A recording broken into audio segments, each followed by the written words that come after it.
Is God present everywhere? The Bible does in fact teach that God is present everywhere at the same time within the contours of creation, time, and on into eternity. The word omni means all, and when prefixed to the word present, you have the word omnipresent, which means God is present everywhere at the same time. When talking about the presence of God, He is not a body confined to one location, but He is a spirit, as Jesus taught in John 4:24. And so, because He is a spirit, this means also that God is omnipresent.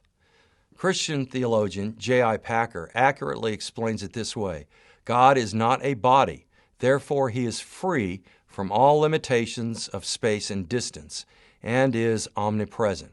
God has no parts. This means that His personality and powers and qualities are perfectly integrated so that nothing in Him ever alters. But some have objected to the orthodox understanding of God being omnipresent based upon the incarnation when God became a man in Jesus Christ, living in a human body. So it is assumed He would then be limited in presence and location at one time in one place and could not therefore be present everywhere at once, and thus omnipresent.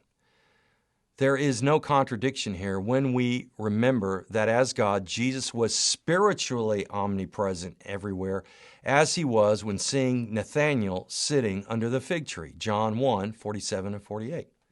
But as a man, Jesus' physical presence was limited to one place at a time. The Bible unequivocally teaches God is present everywhere at the same time in every place at once. His presence both resides within and outside of creation.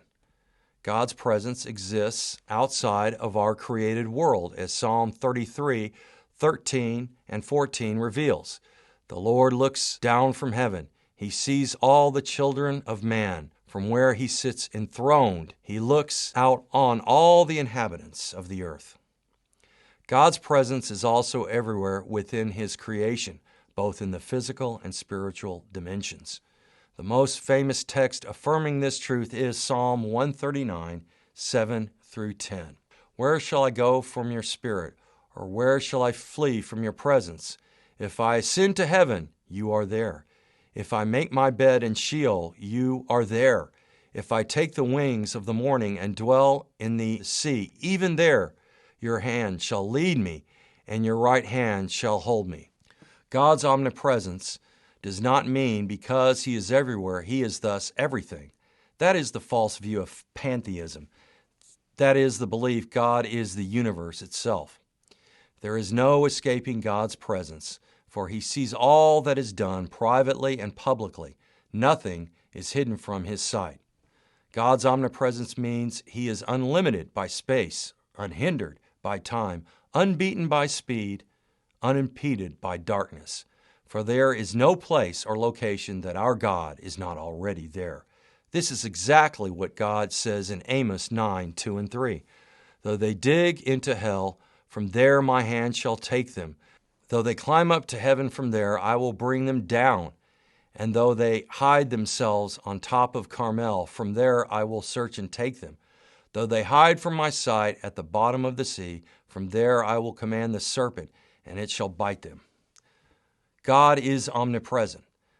The excellent website Theopedia defines omnipresence to mean this is not to say that God's form is spread out so that parts of Him exist in every location. God is spirit. He has no physical form. He is present everywhere in that everything is immediately in His presence at the same time. God is present everywhere in the universe. No one can hide from Him, and nothing escapes His notice. The eyes of the Lord are in every place, watching the evil and the good. Proverbs 15:3. There are comforting and practical benefits for the Bible believer concerning the omnipresence of God. The omnipresence of God allows Him to hear our prayers offered to Him in secrecy or in private, so that He will hear, reward, and answer us publicly and in the open. God is present when we sin, and that should be a deterrent for continuing further in sin, as in the case with David's murder of Uriah and committing adultery with his wife Bathsheba. God is present in a distinct and special way when His people call upon Him, pray for others, worship Him, or bring a disciplinary matter before the church. The incarnation of God in Jesus Christ in no way means that God, the second person of the Trinity, is not also omnipresent. Because Jesus is God in the flesh, He too is omnipresent, since all that God is, so is Jesus Christ. For indeed, the spiritual presence of Jesus Christ is with every saved member of His church as they carry out the Great Commission in obedience to Him. Jesus affirmed His omnipresence in Matthew 28:20 when saying, "And lo, I am with you always, even to the end of the age." How could Jesus as God not be omnipresent unless He was present with every working Christian for the entirety of the present age? God's omnipresence assures us that we believers in Christ are never alone.